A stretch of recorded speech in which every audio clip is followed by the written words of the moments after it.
Hi, welcome to Power Promises. I'm Rosa Davis, CEO of Power, and I'm so excited about tonight. We hold this annual fundraising event, Power Promises and Night of Hope, every year.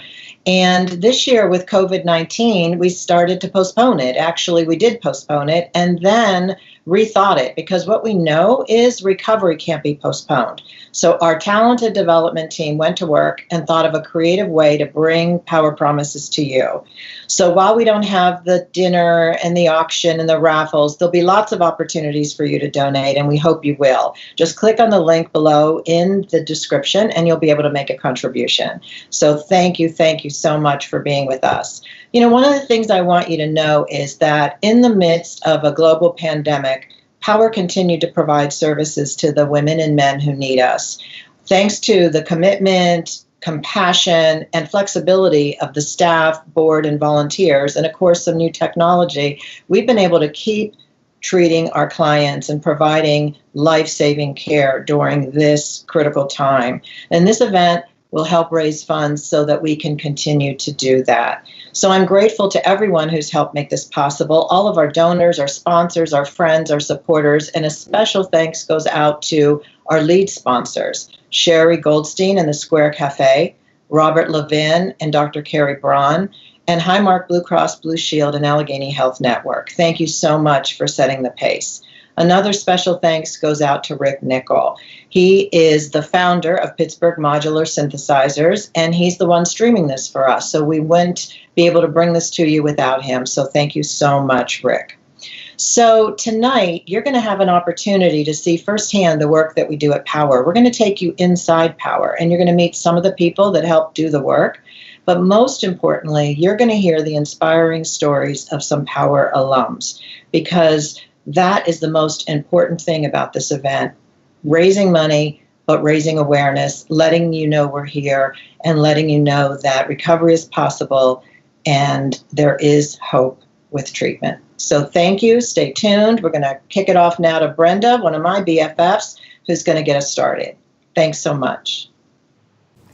Thank you, Rosa. It's been my pleasure to be a part of Power Promises for a great number of years. I just love Power.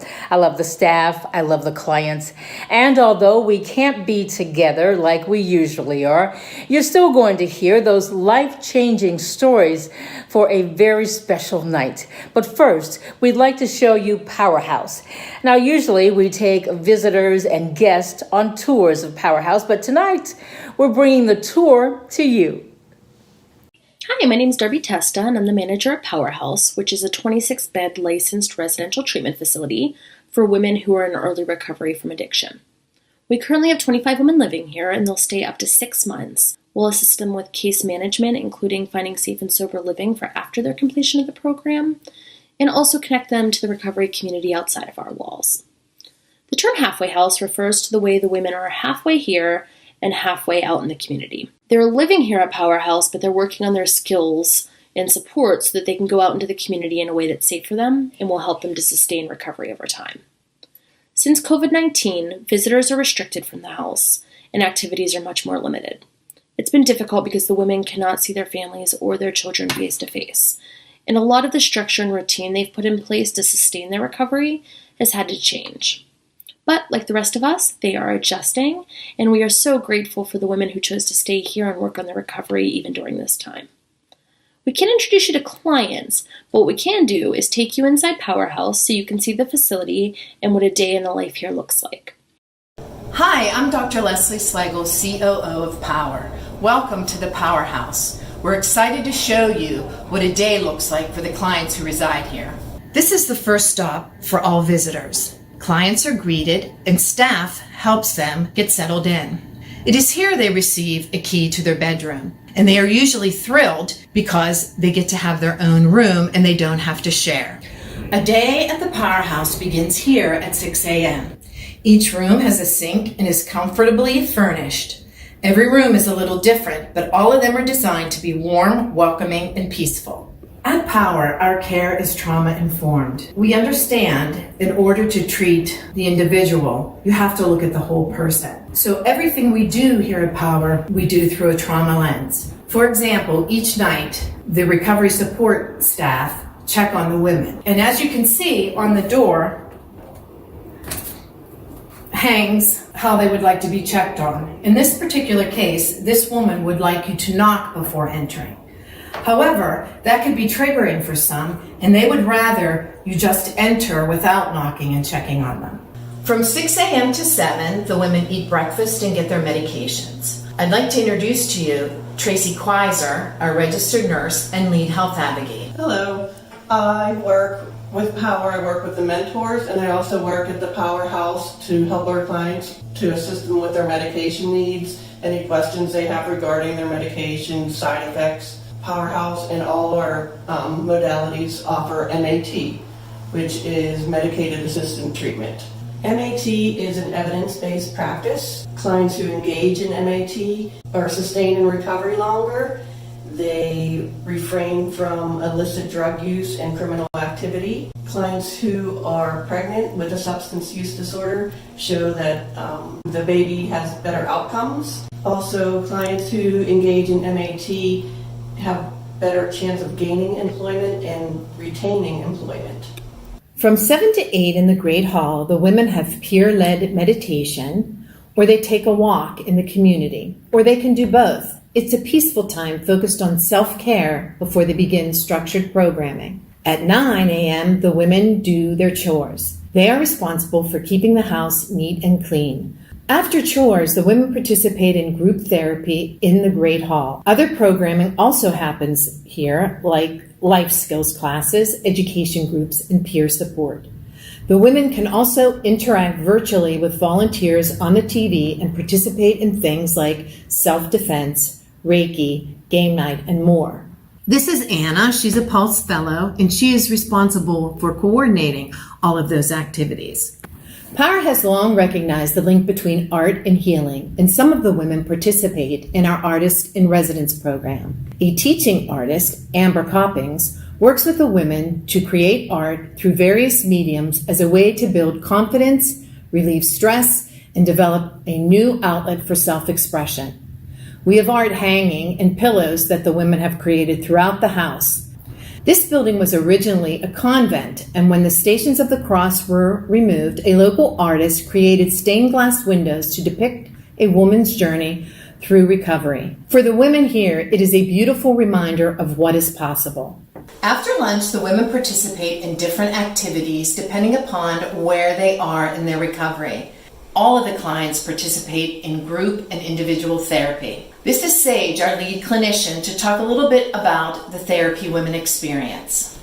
The therapeutic aspect of our program functions under the assumption that trauma plays a part in how our residents demonstrate motivation, how they communicate their needs, and ultimately must be taken into account whenever we look at interventions or develop treatment plans. We aim to help residents achieve their vision and what they want for themselves, and oftentimes what that looks like is a sense of safety, community, self-sufficiency, and a sense of accomplishment. This area is called the Commons. It's equivalent to your home's family room. As you can see, we have a library for the women and computers for them to use. It's not uncommon on the weekends for them to have movie nights or sleepovers with their children in here. After a full day, the women eat dinner at 5 in our dining room. After dinner, they participate in meetings and discussions, and sometimes even listen to TED Talks. At 8 p.m., there's snack, and the women can relax until lights out at 11. The last area I want to show you is the children's area, which is stocked with games and toys. With the current visitors restriction, this area is not being used much.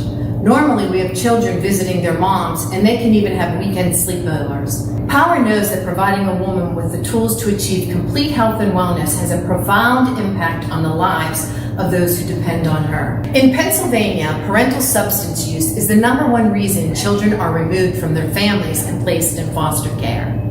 Last year, 88% of women who came to Power for addiction treatment had children under the age of 18. This beautiful mural was created by volunteers with input from Power clients. It's a reminder that recovery impacts everyone. Our goal is to empower women to leave treatment with their sobriety as well as life skills that allow them to care for themselves, their families, and their communities. The Powerhouse is truly a special place. Women come in need of help, and they leave stronger and ready to begin the next phase of their recovery and their life. Now, one of those women is the person you are about to meet. Nettie is a Power alum, and before you meet her, I want to tell you her story.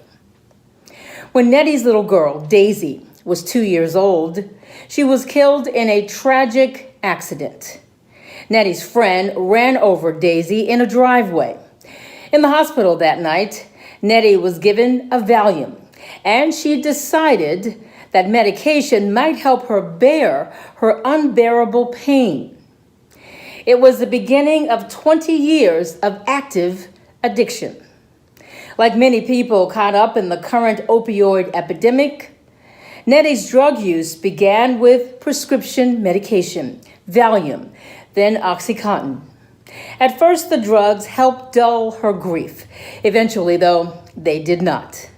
But by then, she was hooked. She moved to street drugs because they're often cheaper and easier to get.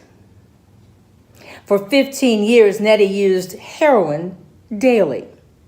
Nettie comes from a big, close family, and they all tried very hard to help her. Eventually, though, they had no choice but to stop trying, she says. They can't take seeing someone they love in that condition. As Nettie's addiction progressed, she got involved in crimes such as theft and drug sales. As she explains, in active addiction, you'll do whatever it takes to get high.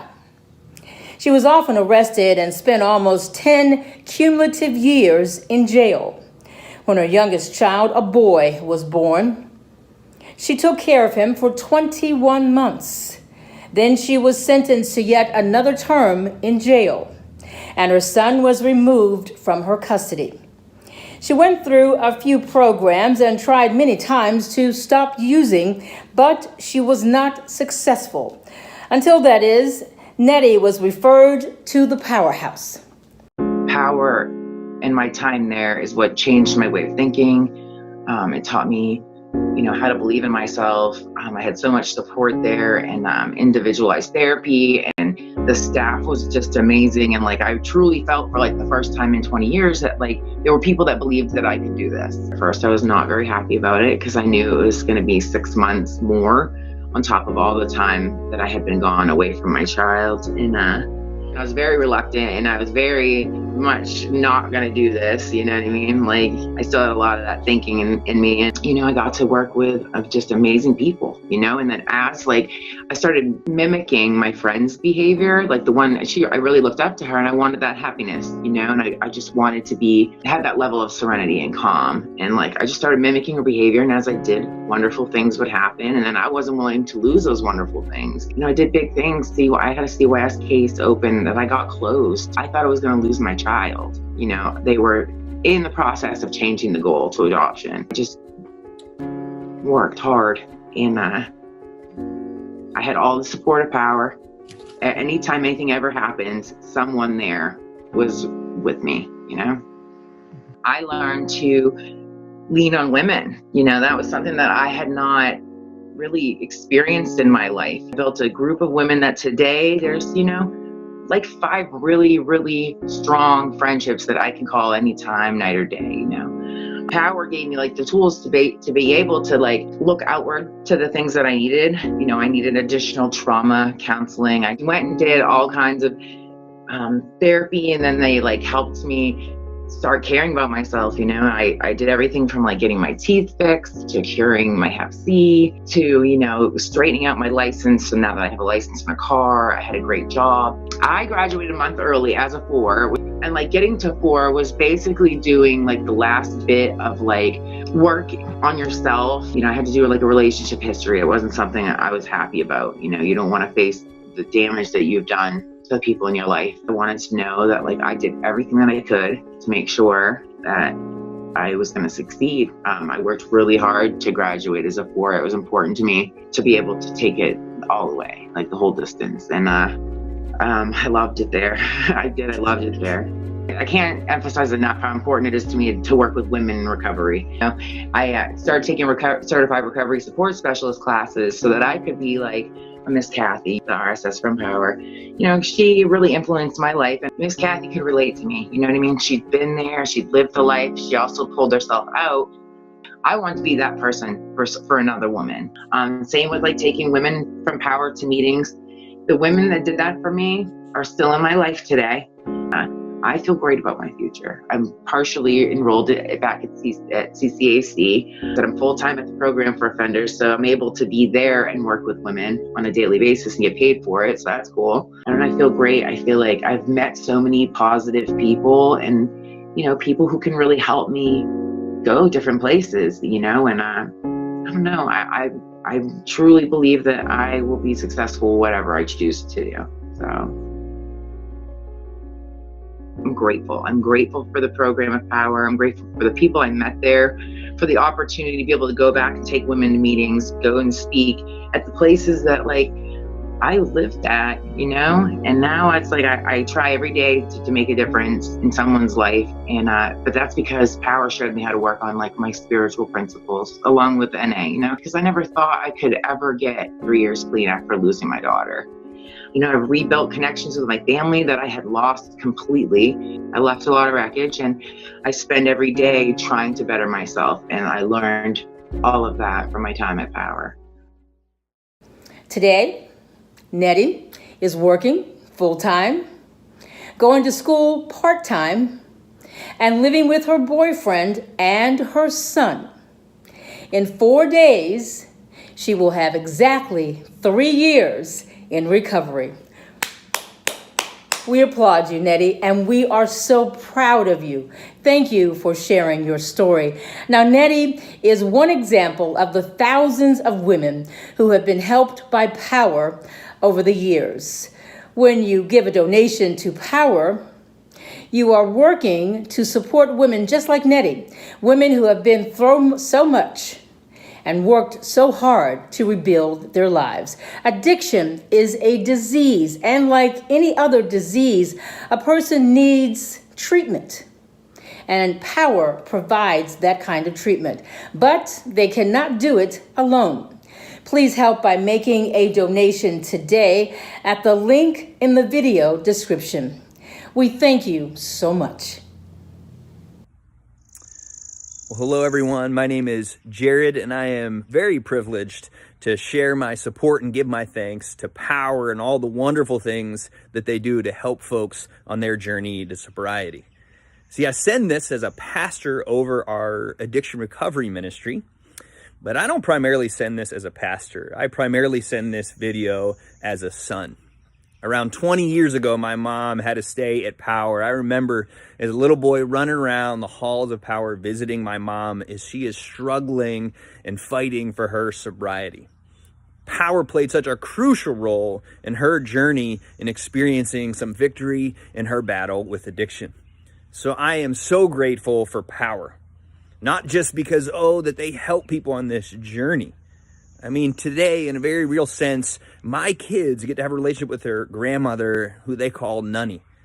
And so every day we send video chats back and forth on an app that we use, and they get so excited to send a video to Nunny. They get to know their grandmother.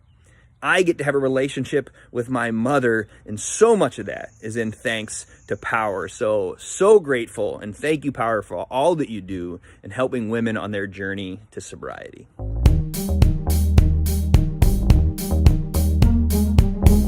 I'm Rosemary Halsman, and I'm Power's first volunteer. I attended the meeting the Power founders had with the Swissville community when they proposed opening a residential treatment program for women in recovery. There was a long discussion that night, pro and con. Finally, the Swissville community voted to welcome Power to our town. The borough then required that we have a community advisory board, and they asked for volunteers to serve on that board. So I signed up, and that's how I became involved with Power. When Power opened, I had the opportunity to meet the first group of women in treatment. I was impressed when I heard their stories of what they had been through and what they had to overcome. And as I got to know the women, I found them to be kind, caring, and strong women. I've been volunteering in many capacities with Power ever since. And I must say that volunteering with Power has been the most rewarding experience I've ever had.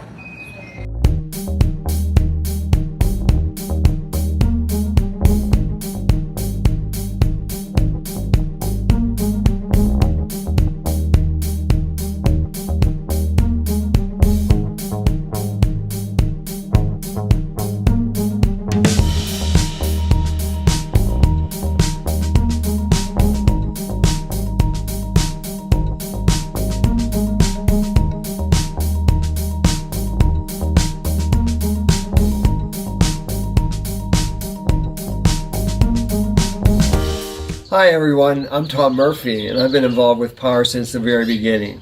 I was a state legislator when Power was founded. At the time there was no halfway house beds dedicated to women in Allegheny County. Power recognized the need for gender-focused care, and I'm grateful that I was part of the process that made it possible. Power has grown a lot over the years, from one program to an agency that today provides a continuum of care for services to women in recovery. As Power continues to grow, they have an exciting vision for the future. Here's Rosa to tell you about it. Thanks, Tom. You've been an amazing friend to Power and to me, and I'm tremendously grateful to you. So you're right, Tom. Power is growing, and we're going to grow some more because we have a vision to create a Power campus. So at a Power campus, all of our treatment and support services would be located in one place, and we'd partner with other community agencies to help support the work we do. Imagine you're a woman in recovery and you just graduated from inpatient treatment at our Powerhouse program. And now imagine you're going to continue your treatment in an outpatient setting. But imagine if both those services were in one location, how much easier that would be. You know, there can be so many barriers to treatment, lack of transportation, lack of childcare, and flexible employers. But imagine if all those services were in one place and all our partners were there to help provide job training and job support, a child care center, health care. Your doctor would be right there. Imagine that.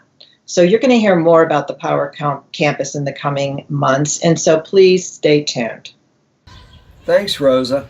I can't wait to see how Power will continue to grow. Let's take a look at some of the other services Power offers.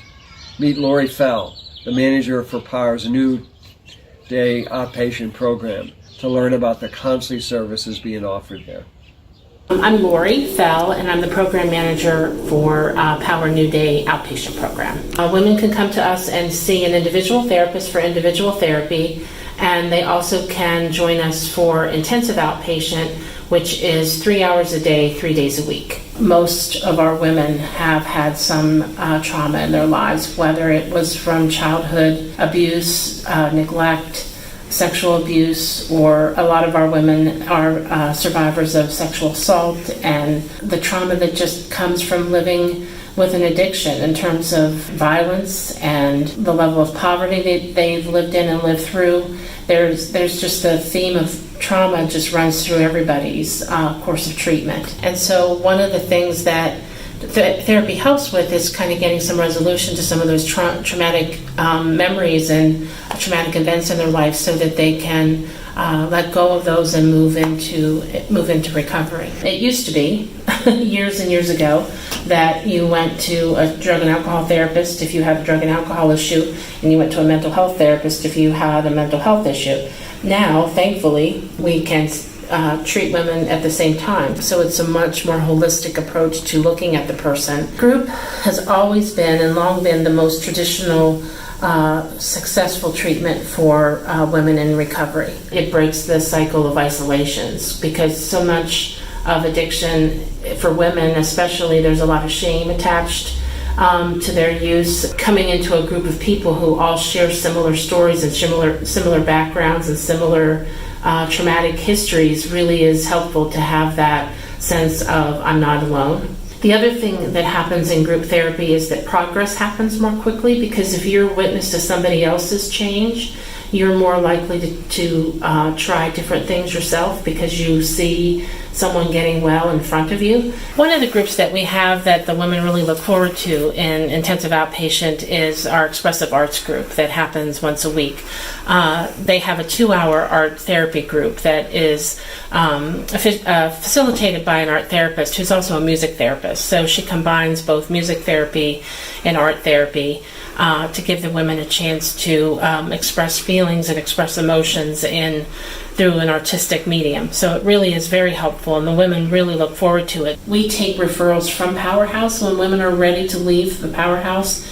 We take them and offer aftercare services. And likewise, if we have a woman who comes to us as the first level of care, we may find that they really do need a more structured living environment, so we're able to make referrals to the Powerhouse as well. Power mentors are so helpful to us in terms of getting the women connected to their therapist, providing transportation, working as a team with somebody. So if we notice a woman needs clothing or food or things like that, the therapist can work in collaboration with the mentor to make sure those connections and referrals happen. You know, each of the therapists have special gifts. They're very patient.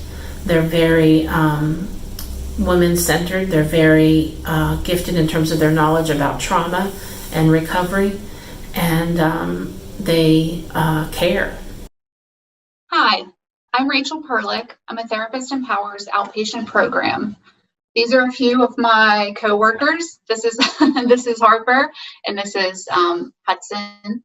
Before life as we know it changed, before the stay-at-home order went into effect, I would meet with women in the Perinatal Hope program for their counseling needs. Women are able to come there for their medical needs during and after pregnancy. They're able to come for some medication needs, which does include medication-assisted treatment. There are case management and social work needs there as well. And then again, I meet with them for counseling needs. So really, women in the Perinatal Hope program are able to come to one place on one day at one time and meet with the same staff for a variety of their needs through pregnancy and after. Pregnancy can be extremely difficult and stressful, even without the struggle of a substance use disorder. Most women that come into the program do express some uncertainty and fear. Their primary concern is to do what's best for their baby. And all of us work with them to really assure them that they're doing the best that they can. Some women then have to navigate the uncertainty and the fear of having a baby in the neonatal intensive care unit to be monitored for or treated for neonatal abstinence syndrome. And then, as anyone that has spent any amount of time with children knows, caretaking kids and parenting can be extremely hard. So really, we're able to work with them through all of those phases of their pregnancy. I think my favorite part of working in this program, without a doubt, is the group therapy component. Most of the women are always a little apprehensive about coming to a group setting, but really to watch them come together and to feel understood, they really come alive, and it's pretty magical to see. Especially the groups that I do with the postpartum women. They bring their babies, we sit on the floor, we give them snacks, they feed themselves, they feed their babies. We change diapers, we pass the babies around. It really gives them an opportunity to practice stress management in a real-time situation while they have the support of others and they're standing there holding and bouncing a crying baby. I feel really fortunate that I've been able to continue providing counseling services to all of these women throughout the stay-at-home order. I've been able to do that through telehealth. I've been able to continue to do assessments, urgent care screenings, individual and group therapy. Without a doubt, I've seen an increase in engagement. More women are taking advantage of more services through the use of telehealth. As a therapist with Power, I feel like my work is extremely important. This program specifically lends itself to the part of Power's mission of helping to improve the well-being of future generations. More importantly for me, I am a woman in recovery, and therefore I am a mom in recovery. And without a doubt, I know that any part of my life and my ability to be a mom would not be possible without the miracle of recovery. And the fact that I get to be even a small piece of that puzzle for these women makes every day that's stressful and feels overwhelming worth it. I feel incredibly proud to work for Power. As you can see, Power isn't just helping women. They are helping babies that couldn't have been addicted. They are helping mothers recover from addiction so that they can care for their children. The prenatal program is just one example of so many partnership programs that Power has in our community, and the results are positive. Treatment works. My name is Wes Sowers, and I'm the medical director for Power. And I've been connected with Power for almost 20 years now. The work I do at Power is one of the things that I most look forward to in my week. And one of the things that really makes me glad I'm a psychiatrist. Many of the women have not really received the best psychiatric care and come in on multiple medications, which really aren't helping a whole lot. So we try to sort out what medications can and can't do, and which ones have helped and which ones have not, and generally try to find simple pharmacologic solutions that work in conjunction with their own efforts. One of the things that has really impressed me and frustrated me over the years has been the difficulty in getting the things for these women that they need to establish a stable recovery. Without income or other supports in the community, getting clothing, medication, hygienic products, or even just putting a deposit on a place to live can be rather difficult. My wife, Sarah, who is a pediatrician and who also works in the public sector, decided with me a few years ago that there was something that we make things a little bit easier for women trying to make a fresh start. So we worked with Power to establish the William Cone Urgent Needs Fund, named for a dear friend of ours who died and who did this work. So this is just one small way that we can honor the efforts and courage of the women of Power and make a small contribution to their recovery. And I hope that that's something that you'll consider joining us in doing. Can really make a huge difference in the lives of these women. Tonight you are seeing all the facets of the recovery journey that Power provides. You can help a woman begin her journey by making a donation to Power tonight. Please help by making a donation at the link in the video description. Thank you. Hey, I'm Sherry from Square Cafe and My Goodness Market in Regent Square. I've also been involved with Power for a long time. I've been on the board. I've been on many other committees involved with Power. And it's super important to me because an agency like this is what helped me to get sober. And I've been sober now since 1989. And I am super proud of that. The biggest accomplishment of my life, I think. I hope that you'll join me in supporting Power.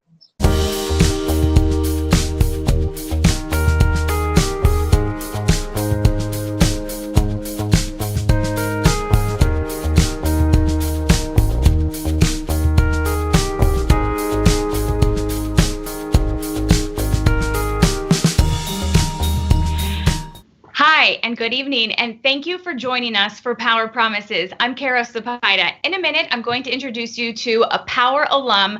This person receives services through Power's peer recovery program called Power Connection.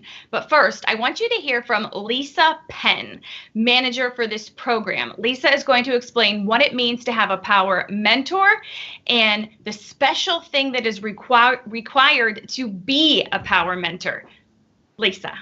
Hi, I'm Lisa Penn. I'm the program manager for Power Connection. Power Connection is the part of Power that provides recovery support. So that looks like mentors. Mentors are women in recovery, and we have a man in recovery. The minimum is 5 years. Most of our mentors have in excess of 10 years. We have mentors that have 20 plus years of lived experience. We focus on every life area. So that includes recovery. That includes housing. That includes the women and families that are involved in children, youth, and families. That includes us helping them navigate that system. A lot of our clients at this point literally have no food and have no way or vehicle to sit in a mile-long line at the food bank. So our mentors are going out to community food banks, looking for different resources, and getting the bags, boxes of food to deliver it to our clients. One of the other benefits to having a mentoring is having access to our nurse, who's awesome. She's in recovery herself. We know that people who are using don't take care of their bodies. And sometimes by the time they get clean, they have ongoing problems. The nurse does things like does a whole health assessment with them. The nurse does medication reconciliation. She also will physically take clients to a specialist appointment, help clients navigate their medical concerns with their PCP. And sometimes it's not to do anything but to offer support. The big part of mentoring is helping the clients identify what their goals are, what's important to them. We don't tell people what to do because we believe that at the end of the day, people really know what they need. And so our goal is to say, hey, what's important to you? And that's what we'll work on. In fact, the vast majority of our clients are in what we call pre-contemplation, where somebody else is telling them that they have a problem and they're not quite convinced. And so recovery is not an admission requirement, because what we know is that when we allow people to think about their lives, the consequences of their decisions, at some point they'll get to it and we'll walk them through that whole process. We've had clients who've had our type of support in the form of a mentor for 3-4 years, and that relationship has made all the difference. That's the one person that they can rely on, the one steady person who will not give up on them. There is a recovery requirement to be employed as a mentor, and the beauty of that is that when the mentors speak with the client, they can say, hey, I know what you're going through. I know what you're going through because I've been there. I've had my children removed. I've been in jail. I have a list of charges, pages long, from a long time ago. And if I can do it, you can do it. And I'm going to help you through that process. We have 3 mentors, one of whom is a supervisor who at some point in their active use, in early recovery, were referred for a mentor. And they worked with that mentor. And their lives have changed to the extent that they want to offer the same hope that their mentors offered. And so now they get paid to do it. And they're good at it. Their stories are powerful because they've literally lived through that relationship, lived through the struggle, and can offer a special kind of hope. So, as you've heard, Power Connection is a really special program.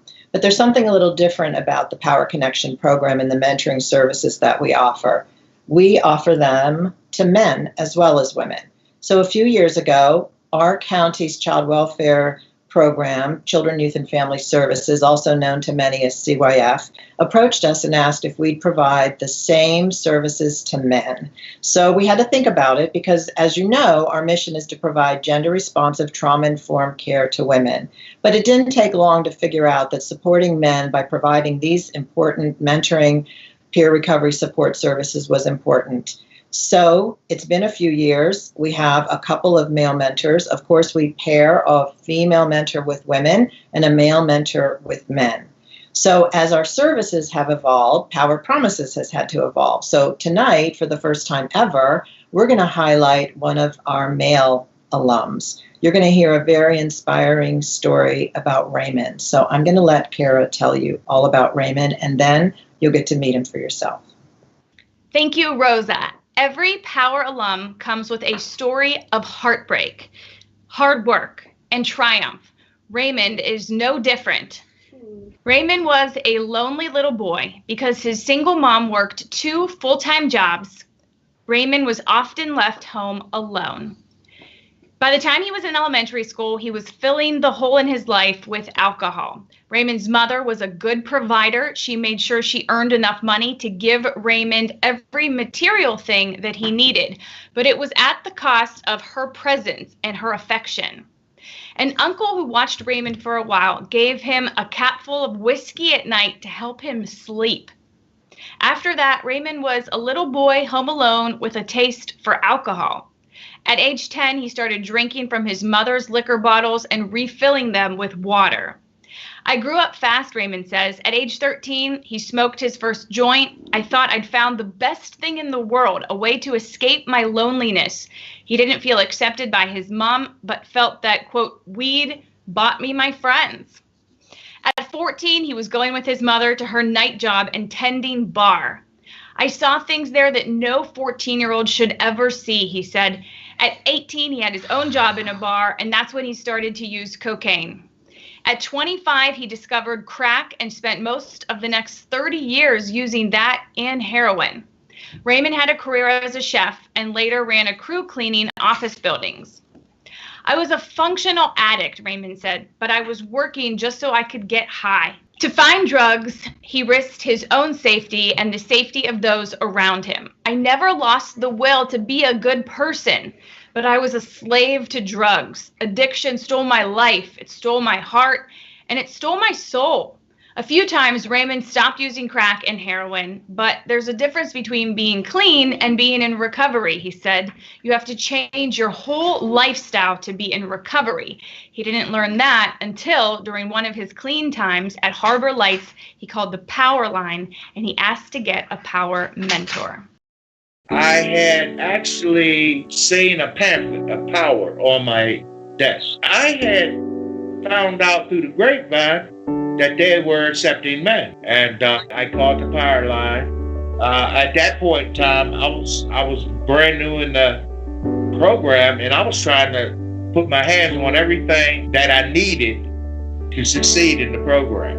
Actually, I was coming out of group. I seen this gentleman standing at the desk, and he introduced himself as Phil Diamond, and that was the best gift God has given me in recovery. You know, this gentleman is 42 years strong in the game, I believe. And I mean, man, he just got so much information that you could use. Phil mentored me about how to live without using. He gave me tools that I use until today, how to go through my day, even on a bad day. Phil was a real big important part of my transition into a recovery lifestyle, because he was taking me to meetings. Sometimes he would take me to the doctor. Sometimes he would, just take me shopping for food. He was just there for me, basically trying to get me on the right track. I'll say it, he was like a father to me that I never had. What's good about recovery is you get a chance to fix yourself. You get a chance to let your mind heal. You get to have real friends. The best part about recovery is that you get to experience life at its fullest. You know, I'm 55 years old. My higher power has seen fit to give me one more shot at this thing. I'm not letting this one go, man. I've never lived a life of recovery. Everything I do is brand new. I'm sober-minded. I walk down the store, it's brand new. I do a lot of volunteer work. I'm still affiliated with the 7A house, and do a lot of work with the men there. I do a lot of mentoring. I'm involved with my home group, Narcotics Anonymous Down Vets and Friends, which we have every Thursday at 7 o'clock. If you happen to see someone who needs some help. Power program to me, was a blessing. That's really basically all I could say. I'm very humbly grateful that I was assigned Phil Diamond from the Power program. Humbly grateful. And I would like to say to all the newcomers that are trying to take the next step and transition into a recovery lifestyle, I would like to let them know that it is very, very possible. Raymond is active with a recovery house, NA meetings, and in his church. He now has 2 years in recovery. It's so inspiring to hear from people like Raymond. The women and men that come to Power work really hard, and it is not easy. Addiction is a terrible disease, but there is hope, and you see it in people like Raymond and in places like Power. Please help by making a donation at the link in the video description so that women and men can get the help they need to start rebuilding their lives. Thank you. I'm Robert Levin, and this is my wife, Carrie Braun. Carrie and I want to say how grateful we are to Power. Over the years and at each of these gala events, we see firsthand the personal stories of change and redemption. Seeing all of you brave women confronting the obstacles in life and overcoming them is truly inspiring. To all the women who are taking the steps to make their lives better and more meaningful, and to the dedicated staff who are helping to fulfill Power's mission that lives can be restored, we salute you and thank you for all that you are doing.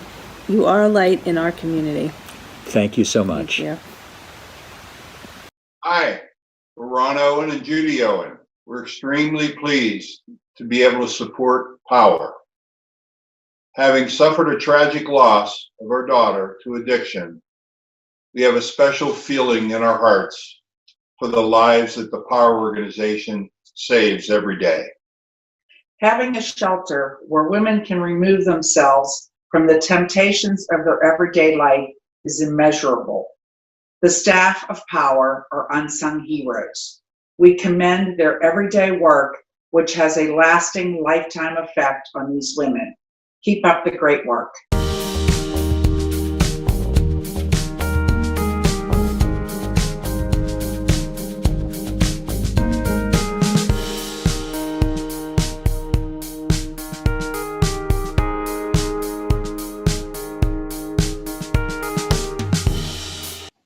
I'm Samantha Dye, Director of Development at Power.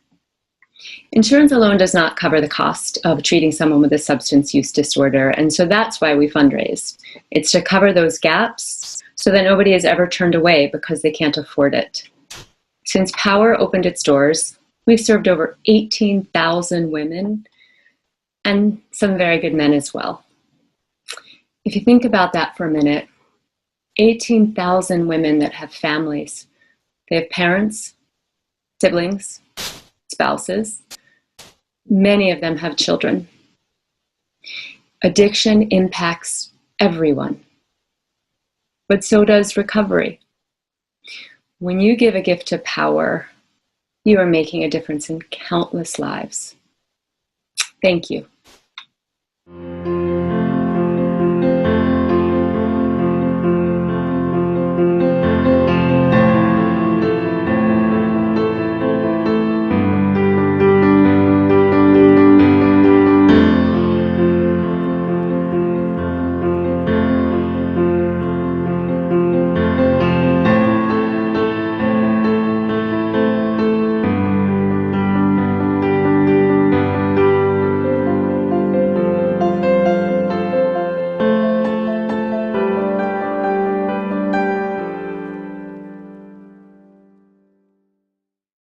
Hi, I'm Sally Wiggin, and I am in recovery. I'm also a longtime friend and supporter of Power, and I am just delighted to be back with Power Promises once again. You know, the first step in recovery at Power is really making the phone call to get the help that you need. When you call the Power line, you get a caring person on the other end of that line. But what happens when someone makes the call? How long does it take? And what happens if someone's mom calls? Will Power talk to them? Recently, I met with Rachel Wagner, Power's intake manager, to learn a little bit more about the Power line and the first time that call comes in. We're talking to Central Intake Manager, Rachel Wagner. Rachel, the first question is kind of obvious. Say that I am someone who thinks I might have a problem either with drugs or alcohol, and I'm not sure where to go. What will you tell me if I call that power hotline and say, I think I have a problem, but I'm not sure? So anybody who calls into our power line will speak with one of our staff who have information on resources, supports, treatment, or just explaining the process, because we have people who are hesitant to really do something but just want more information. We realize that that person is in a situation where they are reaching out for help, or at least considering it, and we want to be there to do that for them. So during that initial call, you don't do an assessment per se, but you do have to do some kind of a on-the-spot assessment to know how to approach them. Is that correct? Yes, we'd get their information, and then we would ask screening questions. It takes about 10 to 15 minutes. The assessment would then be scheduled with one of our assessors.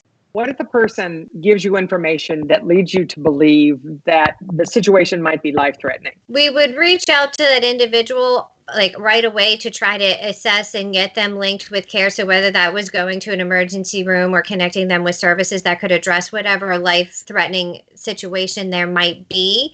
It might be supporting the family member or friend to assist that person. We want everybody to be safe. There are services and supports offered, so we want to make sure that those individuals, whether it's the family member or connected to the people who can help, or we connect with the client directly to get them the help they need. Obviously, they have to agree to an assessment. Is that correct? Yes. What portal does that open? How does that work? So once a person would agree to schedule for an assessment, they would meet with an assessor to go over client rights, confidentiality, and consents, and then do our level of care assessment to assess the situation that the client is in. We are looking at mental health needs, medical needs, family history, and all of the components that would impact a person's current needs so that we can make the best recommendation possible for that person. There's always going to be a non-judgmental, unconditional positive regard for the client and their right to choose what we're willing to do, where they're willing to do it, and how they're willing to do it. And so our assessors are really going to have a conversation with the client at the end of the assessment where they discuss what is the recommended level of care and what the client is willing to do at that time, because it might not be the same. Does it have to be the actual individual? Or can a family member make the call? Or can another agency make a call? I think the simplest way to answer it is that anyone and everyone can make a referral. We would take any information that we had for the referral if it was a family member, friend, or agency making the referral. But the bottom line is then we would contact the client to do the screening and schedule the assessment. Under what circumstances would an agency call you about a potential patient? So we work with adult women. We use a trauma-informed approach, and everyone has the right to choose how their recovery journey looks. And so when a person is looking for a safe, supportive, trauma-informed environment, they will refer to us. We at Intake manage all of the referrals for the Power agencies. So we are the ones that are managing the referrals to our outpatient and intensive outpatient program, as well as our halfway house, as well as screening for the mentors that also offer support to clients. It's important to know that anyone can call the Power line. If Power can't provide the care that someone needs, they will link them to other treatments and make sure they get the right services. Sometimes making that first call can be the hardest step. Power staff make it as easy as possible, because it's not easy on the other end. As a woman in recovery, I know how hard it can be to ask for help. Every day, Power helps women like me. When you make a donation to Power, your dollars support women from every walk of life. Addiction knows no boundaries. Anyone can struggle with a substance use problem, but there is help. Please make a donation at the link in the video to fund a woman's journey through recovery. Thank you so much. I'm sure you will not be disappointed. Hi, I'm Kara Hall, the Clinical Director at Power. I am so excited to tell you about some additional projects that we've been working on this year. One of the things that we are doing that is coming up is we are becoming a certified assessment center. We will be one of 4 agencies in the county that receives this certification, and that means that we will be held to a standard above and beyond what is normal for drug and alcohol treatment providers. We will provide quicker access to services as far as getting into an assessment, and also we will provide linkage to the treatment of the person's choice that we are recommending for them, and we will provide follow-up above and beyond what is normal. In addition to the Certified Assessment Center project, we have also recently partnered with Alakiski Hope Center, and we are going to be providing substance use disorder and co-occurring disorder counseling services on site at their Hope Center. We have also partnered with the Squirrel Hill Health Center, and we will be having them on site at our Penn West location. This means that our outpatient clients will be able to receive not only their outpatient substance use disorder counseling and MAT, but also primary care. This will make it a one-stop shop and will hopefully provide a very convenient way for the women in our treatment program to make sure that they are getting total wellness needs met. So on this night of hope, we look forward to the future, and we are excited about all of these new projects and all of the continued work that we do in our community. Thanks for tuning in tonight. Highmark and Allegheny Health Network are incredibly proud to be supporters and partners of Power. We've been supporters for the past 10 years and have watched this incredible organization transform the lives of women in recovery. We're thrilled to be a part of this celebration tonight and congratulate the awardees. Good evening, everyone. My name is Emmy Calland, and I am president of Power's Board of Directors. And on behalf of the Board of Directors, thank you for supporting Power by tuning into Power Promises this year. Tonight, I have the honor of presenting our annual Seeds of Hope Award virtually to Shadyside Presbyterian Church. Reverend Todd Leach, Associate Pastor for Missions, has joined us virtually to accept the award on behalf of the congregation. For those of you who may not know, Shadyside Presbyterian Church was founded in 1866. So they have a long history of global and local outreach and service.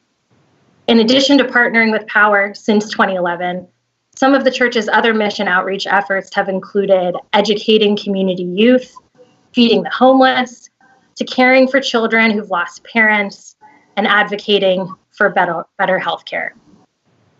When Power received its first donation from the church years ago, we didn't realize what a wonderful long-term relationship we were going to have. The church and members have not only given of their resources, they've given of themselves as well. Funding from the church has supported many important projects, including our successful artist in residency program at our Powerhouse, which is the residential facility you saw a tour of earlier in the program. 3 times the church has held exhibitions of the art the Women of Power created in the program, and it seemed like essentially the entire congregation turned out to look at the artwork and talk to the women artists. The women have also been invited to mission dinners and to present poetry they have written and to join church members for picnics. They've enjoyed chamber concerts, received pajamas and slippers as Christmas gifts, and been surprised periodically throughout the year with deliveries of cookies and other treats. Shadyside Presbyterian Church, as you can tell, has truly been a partner in our efforts to help the women who come to Power build new, healthy, and productive lives. We're so grateful the church has chosen Power as an organization they wanted to support. So I am honored to present this year's Seeds of Hope Award to Shadyside Presbyterian Church for their years of commitment, philanthropy, and support of the women of Power.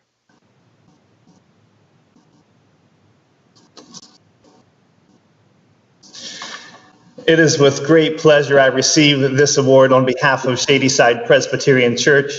And more specifically, I received the award on behalf of our many parishioners who have journeyed alongside Power throughout the years. Power is one of the special organizations who believes in and practices community. You all build community with courageous women who dare to dream of a brighter future, women who have the grit and the drive to work toward that future. Power then invites their community to join alongside them, and we, Shadyside Presbyterian, have been privileged to accept this invitation. Over the years, we have gathered together in book reading, provided art therapy courses, and hosted an exhibit displaying the women's art, just to name a few. And more recently, we have gathered together virtually in prayer services during this time of isolation. We have been blessed by these relationships, and Power continues to be a blessing to our community. Again, we are honored to be recipients of the Seeds of Hope Award, and we receive this award in honor of the many courageous women who have journeyed through the transformative efforts of Power. Blessings on your continued service. Hi, my name is Latika Davis-Jones, and I work for the Allegheny County Department of Human Services. My relationship with Power is one of personal, but also professional. And I'll start by saying that personally, I had an extended family member that went to treatment at Power. And she actually said that this was the first treatment program that she actually felt connected to, and that it just fit. It felt like the right place. She had some childhood experiences that really impacted her, and because Power is able to deliver a trauma-informed care, she felt that she got what she needed. And my other part of my relationship with Power is that we have a contract with them through the Allegheny County Department of Human Services, through the Drug and Alcohol Services Bureau. The services that they provide, it's timely, it's needed. We know that recovery is possible, that there is hope. And even though we know that it's also a chronic and relapsing disease, Power is always available to the community to receive anyone whenever they're ready for treatment. So kudos to Power. Thank you so much for joining us tonight. We've been really proud and honored to come into your living room and tell you more about the important work Power does. Thank you to those of you who've contributed tonight. Lots of donations have come in, and we're extremely grateful. Congratulations to Reverend Leach and the entire congregation of the Shadyside Presbyterian Church. Congratulations to Nettie and Raymond, and to everyone celebrating recovery. And on behalf of all of us at Power, I want to thank you from the bottom of our collective hearts. Remember, recovery can't be postponed. So thanks for joining us tonight.